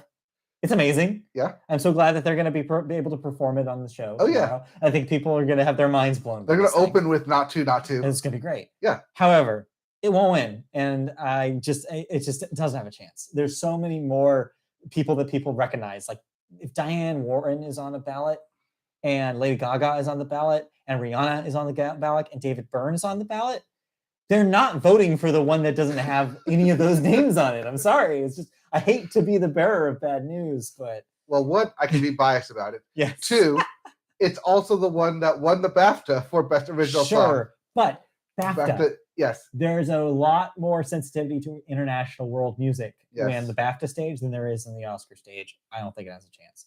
I would love to be wrong. It would be a pleasant surprise if this takes the Oscar tomorrow. I'd love for it to show up, blast the doors in the opening number, and then everyone just like rewrite just kind of rewrite my ballot. We need to fix this. Yeah, but not gonna happen. They're locked in at that point. Yeah. So let's move on to the next category: Best Production Design. We have Christian M. Goldbeck and Ernestine Hipper, All Quiet on the Western Front. Just quick note: this is a combination of both the set designers and like pretty much everybody involved in production design. Mm-hmm. They're separated on the official ballot. I chose not to separate them here. Okay. Next up, Dylan Cole, Ben Proctor, and Vanessa Cole for Avatar: The Way of the Water. For Florencia Martin and Anthony Carlino for Babylon. Catherine Martin, Karen Murphy, and Bev Dunn for Elvis. And Rick Carter and Karen O'Hara for The Fablemans. And once again, we fall lock and step with our previous picks. You for Elvis, me for All Quiet on the Western Front. I think the voter, again, my theme for this year is playing it safe. Yes. I took too many risks last year, and it's why I did terribly. And so this year I'm playing it safe and being like, well, if I'm getting my mind as typical Oscar voter, so I am thinking in that mode now. And so I am going in assuming that Elvis is going to sweep the technical stuff. Well, the ones you would see, the visual technical stuff, because it's the one that they've seen and it's the one that looks good. I get why you here are on All Quiet though, because it's a war movie. It's a war movie. Yeah. Yes. Traditionally, they have done well in these categories, but I don't think in years where there's something more obvious. I see you right now playing prevent defense. Yes. I'm just going to take the absolutely safe yes. But when you play prevent defense, you prevent yourself from winning. I don't think so. Yes. Not in the Oscars. Maybe in football that's true, but not here. But yeah, I get where you're coming from. The production design is important and something that needs to evoke World War I. Yes. Outside chance of Babylon here. I feel like that could be an outside chance of it being the one Oscar it wins. Mm-hmm. Because that's also very period PC. But we'll see. I'm pretty confident about this. All right. 3 more categories to go. Yes, We're the big almost ones. We're almost done. First up, best visual effects. Frank Petzold, Victor Mueller, Marcus Frank, and Camille Jafar, good name, for All Quiet of the Western Front. Joe Letteri, Richard Bainham, Eric Sandin, and Daniel Barrett for Avatar: The Way of the Water. Dan Lemon, Russell Earl, Anders Langlands, and Dominic Toy for The Batman. Jeffrey Bauman, Craig Hammock, R. Christopher White, and Dan Sudik, names disappeared, for Black Panther: Wakanda Forever. I thought you were going into Black Panther. Almost. And Ryan Dudope, Seth Hill, Brian Litzen, and Scott R. Fisher for Top Gun Maverick. We are both locked on Avatar. It is literally the visual effects film. Yeah, it doesn't work without it. Yep. Also, Avatar won in this category. Yep. Important to note. 13 years ago. But my gut still is worried and still nervous that the practical stuff that they did in Top Gun is going to impress voters. It could. I think that all that footage and the big stuff, all the stories about those were real jets, they were flying, is going to really affect people and the way they think about this category. But does it affect them more than that feeling of seeing Avatar? And I don't know. I genuinely don't know. So I'm going with Avatar. When you're watching Avatar, it's all not there. It's all CG. Mm-hmm. It's impressive looking, but is that impressive looking enough to make people forget how wowed everybody was about Top Gun? I don't know. I think it's a toss-up, but I'm going with Avatar. Avatar is the more recent film. Yeah. Unless you had Paramount Plus. Yeah, I guess so. All right, big 2. All right. Best Director. Martin McDonagh for Banshees of Inisherin. The Daniels for Everything Everywhere All at Once. Steven Spielberg for The Fabelmans. Todd Field. I meant to write Todd. I changed it, and then Christy changed it back. She liked the typo so much.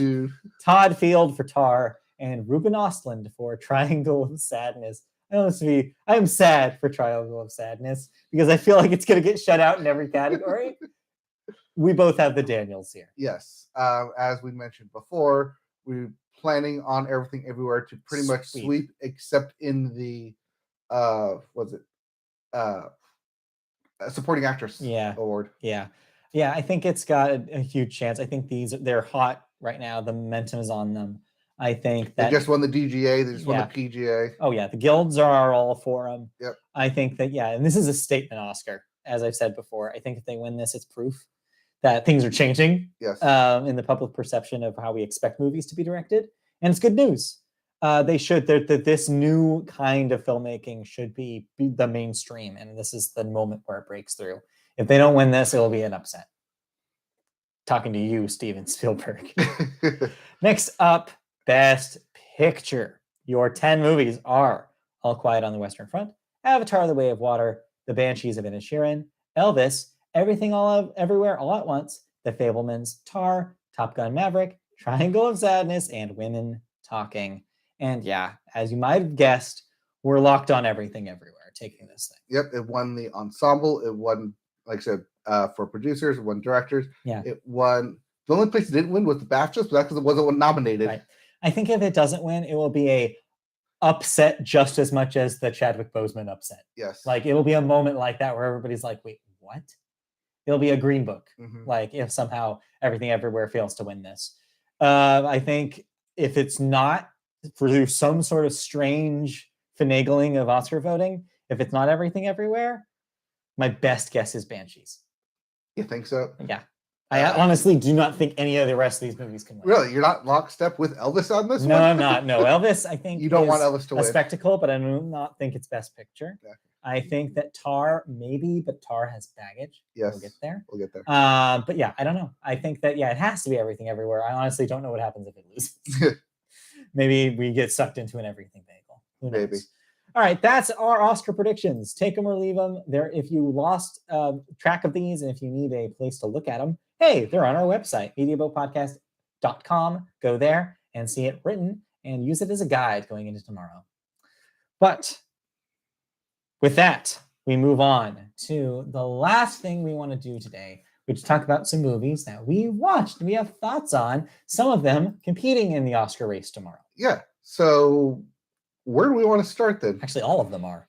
Yeah, they all are. Let's start with the shortest one here. Let's talk about the Apple TV and presumed winner of the animated short category, The Boy, the Mole, the Fox, and the Horse. So I was surprised to see this on Apple TV Plus. Yeah, we saw that it was out in November, and we almost watched it as like a Thanksgiving kind of thing, but we ended up skipping it. I think maybe we should have just watched it then, because I had in my head with all the Oscar buzz for it that this thing was going to blow me away. Mhm. And well, it did and it didn't, I think is where I sit on this thing. It looks incredible. It looks good. The themes can be very generic on it. Yes. But yes, visually, it Yeah. is quite impressive. I really like how this looks. It's really, the animation is amazing. It's some of the best animation, 2D animation I've seen in years. It's absolutely fantastic looking. And I get why this thing won an Annie last week, like or 2 weeks ago. Mhm. I get why it's like just animators are probably looking at this thing and they're going to for years go back to it and be like, this is a new standard. This is a new modern template for how digital animation can look just as good as a hand drawn. It's amazing. That's all digital? I think it's digital, but it's hand drawn digital. You know what I mean?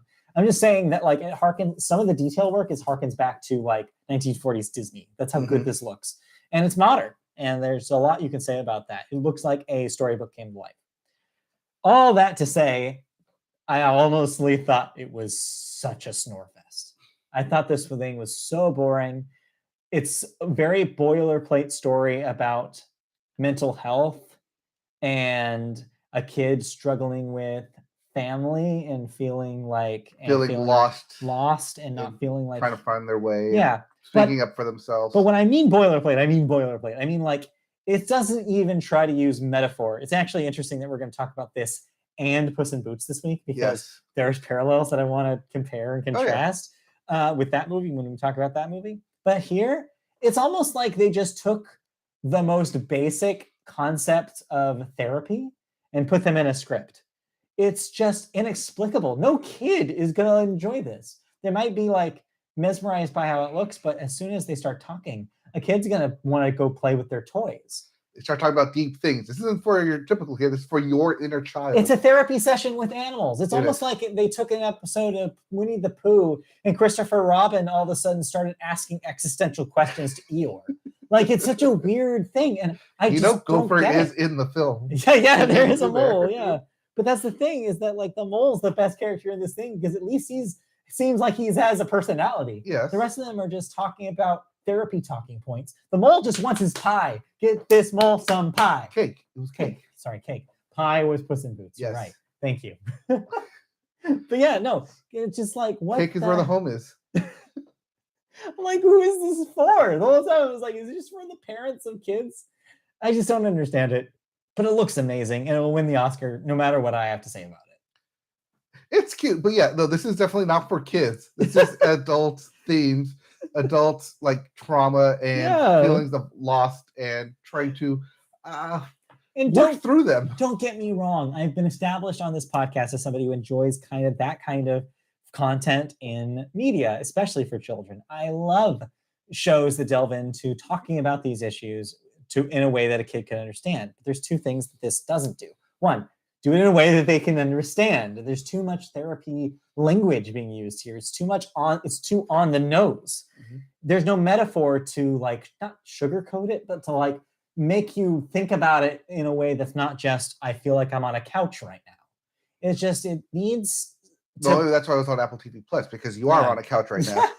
You know what I mean. I know. It needs to be coded in some sort of language that kids would click with, and it's not. It's instead distracts you with the pretty colors and the stuff that's happening while just spouting at you like cliches. And I don't know, I was expecting more from it. I don't know how much more you can get with there was a boy, a mole, a fox, and horse? Question mark? A horse. There's a horse. Question mark. He's in there enough, I guess. He has zero personality, but he's there. Well, I mean, at the end, it's not even a horse. So, spoilers? Oh, well, spoiler. I mean, yes, it is touching in a way. It did get me at the end. I was like, oh, that's cute. But still, I need a little bit more from it. And it just didn't give me what I wanted. So, therapy session wins. Yeah, therapy session. The Oscar? I think it will. All right. Speaking of therapy sessions, let's talk about Puss in Boots next. Yeah. So, another animated film. Long feature from DreamWorks. Yes. By the way, I was not expecting that DreamWorks opening sequence. Oh, yeah, they marveled it. Yeah. and I hate it. I didn't like it. No, it was so simple. I tried to fast before. forward through it. All you need is the boy fishing and the cute little. I don't know. DreamWorks. I don't know what they're doing. Animation.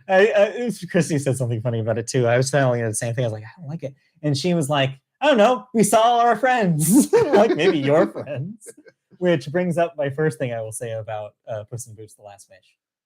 I typically don't like a whole lot of DreamWorks movies. I'm not a fan of the Shrek films. I get why people my age think they were great. But even at the time, I was like, this is too much. And I've always thought that. And that's why I like Shrek 2 more than I like Shrek 1. Sure, they both have issues. But anyway. Oh, if you want to talk issues, we'll talk about Shrek the Third. Oh, God. There's a reason why I haven't even seen 3 and 4. But yeah, I don't typically like DreamWorks movies. They're fine. They're like middle tier for me. Like there's few of them that have gotten me in the same way that Pixar or even the first Despicable Me did from Illumination. Like I think that they're missing heart in a lot of cases. The closest they got for me was Kung Fu Panda 1. I really enjoyed that movie. However, I really enjoyed Puss in Boots: The Last Wish. This easily becomes, in my opinion, the best of the DreamWorks films. Now, is that because they're using a lot of the new animation styles of crossing a lot of the Eastern Western anime, especially in the fight sequences? Yeah. Surprisingly enough, that wasn't the only reason, but it did go a long way for me. They definitely took notes. This is one of many post-Spider-Verse movies in which finally the studios loosened up and been like, all right, animators, you take the lead here. Decide what the look of this thing is going to be. And let's be consistent, but experiment. Let's experiment with the frame rate. Let's experiment with exaggerated takes. Let's experiment with combining 2D and 3D in very strategic ways. Just like we saw Pixar try out with Turning Red. And just like we've seen recently, what was the other studio that messed around with this recently? And there's several studios that are following in lockstep with this. And it's great because I think it makes your whole movie look more interesting. There's a lot of Disney animated shows that fall into this now. And I think it's a great look. It looks amazing, especially the fight sequences. I'm glad that you brought that up. Yes. There's such an easy way to make fight sequences messy in animation. And these are very clear. They're exciting. And they work so well every time.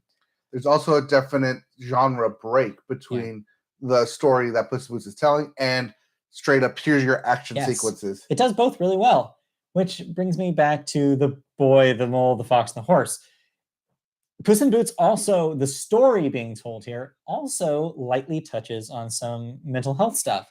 It's very clear through the script that he is having a little bit of a crisis. Puss, a last life crisis. Yeah, Puss is literally feels like he's. It's not a midlife if it's your last life. Yeah, for the first time, he feels fear of death. He knows he's going to die. Death is literally chasing him, and he's terrified of it, legitimately terrified. And so they kind of, without being specific about it and not without calling it out, he has a panic attack here. He has it's very clearly getting to him psychologically and physically. And the movie never, unlike The Boy, the Mole, the Fox, the Horse, the movie never slaps you in the face with it. It's never it doesn't stare at this camera and say, looks like he could use help. Never. It does it obliquely. It does it kind of sneakily, where it's oh, this character, he wants to be a therapy dog. That's a cute idea, right? And it kind of plants that seed in your head. And then there's a scene later where it actually works, but neither character comments on it. And that's why it works so well. It's just obscured by the the storytelling never again slaps you in the face with it. And I think that's why it works way better for me than it does if you're just spouting it straight at me.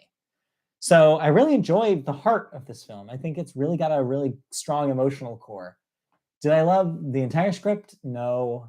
I think the jokes largely hit for me, but occasionally were just a little DreamWorksy. I think they still know that there's a certain expectation for a movie in the Shrek universe to do the pop culture reference kind of on the nose shit. This does a lot less than the Shrek films do, thank God. There's only one time they use a song, they do a needle drop, and even then they're creative with it and add a Spanish language version of it, which I think was smart. So it distracts you from the fact that it's a reference. Yeah. But some of the jokes didn't really land well for me. I didn't love the, oh wow, that's funny. The dog is cursing and being bleeped in this PG movie. Oh, so funny. It's like, what is this, 2005? Like, come on. So not all of it hit, but when it did, it hit really well, and I really liked the characters and the emotional core of it, and it's just a beauty to look at. I had a really good time with it. There's also the underlying theme of family and what is Yeah. family and how to be family. Right. Finding your own family. Although it took me a while to get to the little big Jack Horner like family turn in it. More than it should. That came in like the beginning of the third act, and by the time I got there, I'm like, wait, is that how you're gonna twist this into here and kind of like shoehorn it in? It's the one thing that otherwise worked with everything else in the film. I agree. The Jack Horner stuff feels like it was a last draft kind of thing to me. It definitely feels like it was an afterthought in a way. Whereas like, oh, well, we need another bigger villain because the Goldilocks stuff, like, you like her too much. She's too likable. Yes. And her story, we want to resolve it where she gets a win, essentially. Right. And so they had to put a villain in that spot. Then they have the death persona, but then even he kind of gets resolved by the end. So you need the like the ultimate, like it wasn't even an ultimate villain. No, you need they wanted a comic relief villain, and I don't. Well, no, they wanted the opposite of Puss, which was if Puss continues down this path, this is what he's going to end up with. But it never really clicked, and that's my issue with it, especially with how they deal with the. Honestly, I hate that I think it's so funny, but the Jimmy Stewart by way of Jiminy Cricket character, such a funny bit at first, but then they do away with that character in such a weird way at the end. I was like, really? Okay, we're just gonna kill him off? Yep. Like, are we just? It seemed like a very Shrek move to me, where it's like, but I actually like that character, not instead what it was, which they just assumed we need to get rid of him because he no longer serves our purpose. Yeah, I thought it was kind of a waste. That being said, yeah, no, you're right. The Jack Horner stuff, probably the weakest part of it. Mm-hmm. But they probably got to a point with the script where they were like, well, we need it for the end. Can't have the ending like we want it unless we have that. Or John Mulaney was having such a good time with it. That's true. That it was like, hey, can I be more in this still? Yeah. So overall, I enjoyed my time with it. I don't think it's a perfect movie. I think it has some issues, and I don't love the script. But it's a good time. And like I said, low bar, but probably easily the best of the DreamWorks films. Easily. And they actually set it up for a sequel. Yeah. I thought, interesting idea there. I don't know if I necessarily want that. But I don't know if I want it either, but it does end on a good note of going to see friends. Yeah, I just do not have any nostalgia for Shrek. I'm sorry. I know I need to turn in my millennial card. But yeah, have you not seen the Shrek themed weddings? Been to a Shrek party? The Shrek rave. The Shrek rave? None of the above. No, thank you. All right. Let's move on. Let's stay in Peacock though. Yeah. Or do you want to stay in Peacock or do you want to stay in animation? Oh boy, I don't know, because I wish we had more time to talk about Tar. Is what I'll say, because oh boy, I have some thoughts. But I can try to be brief. All right, let's talk about Tar. All right. It's available on Peacock. Oscar nominee. We've been talking about it being available on Peacock and eventually going to watch it. All right, let me see if I can put this as short as possible. I think Cate Blanchett is really good in this movie. Yes. It's her movie. It's her showcase. It's very much, she gets to really do a lot of wild shit in this movie. And she gets to do a lot of music theory. A lot of yelling, a lot of talking, a lot of emoting, a lot of falling, a lot of tackling. Yes. There's all sorts of things that she does in this movie. I think she's great in it. I just wish the movie gave her a lot more to work with. The main thing I have against Tar, I think it's well made overall. I think the script is fine. I don't love scripts that feel overwritten. And from minute 2, I was like, okay, it's going to be one of these. That being said, as the movie went on, I got a little maybe used to it and it didn't bug me as much. I think where I have the baggage with it is with what it's trying to say, or if it's trying to say anything. We had actually, Christy and I had a long talk about this movie after we finished it. We went back and forth about what we felt like it was trying to do. And we looked up negative reviews and we looked up positive reviews to kind of see where people landed on it. And we found passionate positions in both camps. It seems like the reaction is mixed, and I get why.